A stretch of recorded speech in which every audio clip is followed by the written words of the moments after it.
أهم من لون البسبوسة طعمها، يعني مش أهم حاجة اللون وبس، لأ لازم الطعم يبقى خطير كمان، والنهارده هاحط مكون خطير يا جماعة على البسبوسة، هيدّيها طعم ولون وريحة ويخلّيكِ تاكلي أحلى صينية بسبوسة ممكن تدوقيها في حياتِك، دي طريقتي في البسبوسة وعمري ما هاغيّرها، طريقة خطيرة والبسبوسة بتطلع دايبة ومرمّلة ورهيبة يا جماعة، غير الطعم كمان والريحة بتبقى تحفة جدًا، يالّا نسمّي الله ونصلّي على رسول الله، ندخل نشوف الطريقة؟ بسم الله الرحمن الرحيم. أول حاجة جهزت طبق غويط والطبق دوت هنزل فيه ب3 كوبايات كده من دقيق السميد السادة أو نص كيلو من دقيق السميد. دقيق السميد السادة وده الدقيق اللي أنا بستخدمه، يعني ما يكونش فيه جوز هند ولا أي حاجة. تمام، وهنزل على دقيق السميد كده بذرة صغيرة خالص من الملح، وكمان معلقتين كبار هرميين كده من جوز الهند الناعم. وده بقى المكون اللي هيودّي لي الطعم في حتّة تانية خالص، هيخلّي لي اللون حلو أوي من غير ما أكرمل سكر ولا أي حاجة، وده 3 معالق من الحليب البودر، يعني 3 معالق كبار هرميين كده من الحليب البودر، بابدأ أحمّصه على النار من غير أي حاجة وأفضل أقلّب فيه كده على نار هادية خالص لغاية ما يوصل للون الدهبي الخطير ده، بيبقى لونه شبه لون البسكوت المطحون بالضبط، مش قادرة أوصف لكم يا جماعة، بيخلّي طعم البسبوسة وريحتها في حتّة تانية خالص، حاجة حلوة جدًا. دلوقتي بقى هاحط دقيق السميد على جنب، وجبت حلة صغيرة هانزل فيها كده بكوباية إلا ربع من السكر، كوباية إلا ربع من اللبن الحليب، وكمان كوباية إلا ربع من السمنة على الزبدة. وهنا استخدمت سمنة على زبدة عشان كانت الزبدة عندي طعمها حلو أوي، وأنا باحب إن أنا طعم البسبوسة كده يبقى فيه طعم السمنة وطعم الزبدة مع بعض، تقدري تستخدمي طبعًا سمنة بلدي وبتبقى أحلى حاجة. ودلوقتي كمان نزلت بمعلقة كبيرة كده من عسل الجلوكوز أو تقدري تستبدليها بعسل النحل أو عسل الكنافة اللي هو العسل التقيل اللي بنستخدمه للكنافة. رفعتهم على النار لغاية ما يبقى دافي كده، السكر دايب والزبدة والسمنة دايبين، ويبقى المكونات دي دافية زي دمعة العين، أقدر أحط صباعي فيها ما تبقاش سخنة خالص، لو سخنت منِّك شوية سيبيها لغاية ما تبقى دافية كده زي دمعة العين، وبعد كده بننزل بيها كده على دقيق السميد بالشكل ده، وبنقلِّب بقى كل المكونات الجافة على المكونات السايلة مع بعض بالشكل ده، لغاية ما أحس إن الدقيق السيمولينا أو دقيق البسبوسة كله اتشرب من الزبدة على الحليب على السوايل بتاعتي. بنقلِّب تقليبة بسيطة كده مش هنقلِّب كتير، تمام كده زي الفل.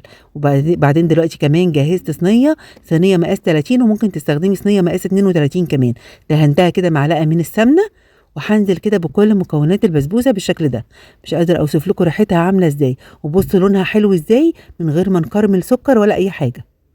غير كده كمان يا جماعة الحليب البودر والله بيدّي طعم حلو أوي، دي طريقتي ومش ممكن أغيّرها أبدًا، لإن بتطلع أحلى صينية بسبوسة، وبتبقى خفيفة وخطيرة جدًا.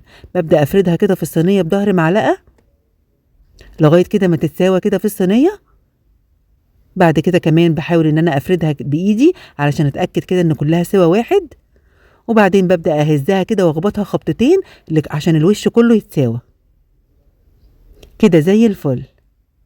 في بقى هنا خطوة مش أساسية، هي ممكن تدخّليها كده الفرن على طول، بس أنا كان عندي كده شوية من السوداني اللي هو مش مملّح ومش متحمّص، سوداني الحلويات، هابدأ أرُص كده السوداني فوق الوش، لو عندِك طبعًا لوز، بندق، أي نوع من أنواع المكسّرات أو المكسّرات المشكّلة كمان تقدري تحطّيها كده على الوش، وتضغطي عليها كده علشان تفضل ثابتة كده على وش البسبوسة.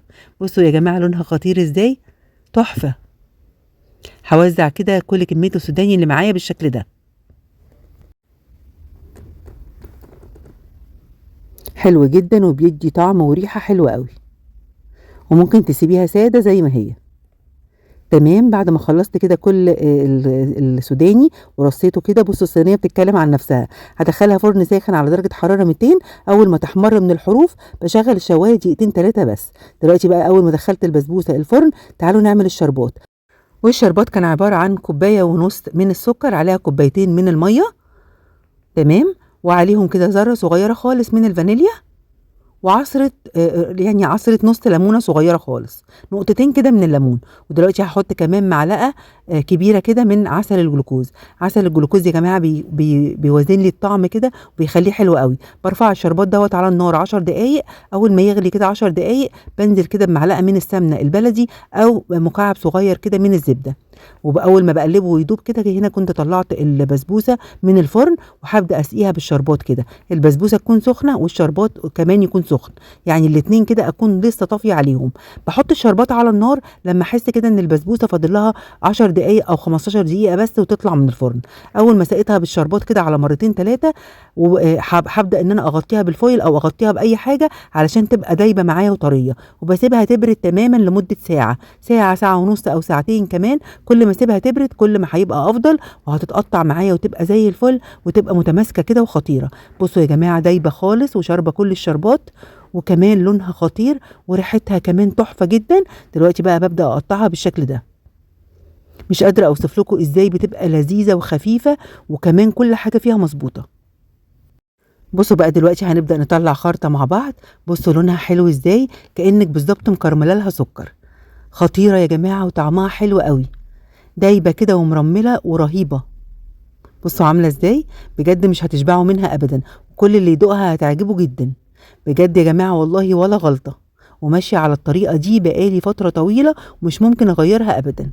أتمنى النهارده يكون الفيديو والطريقة عجبتكم واستفدتوا من الطريقة. ما تنسوش يا حبايبي لايك كتير للفيديو عشان الفيديو يوصل لأكبر عدد، تعليق حلو منكم تعليقكم بيفرحني جدًا، وشير كمان كتير للأصدقاء عشان الكل يشوف الوصفة والطريقة وينفذها. أترككم في رعاية الله، والسلام عليكم ورحمة الله وبركاته.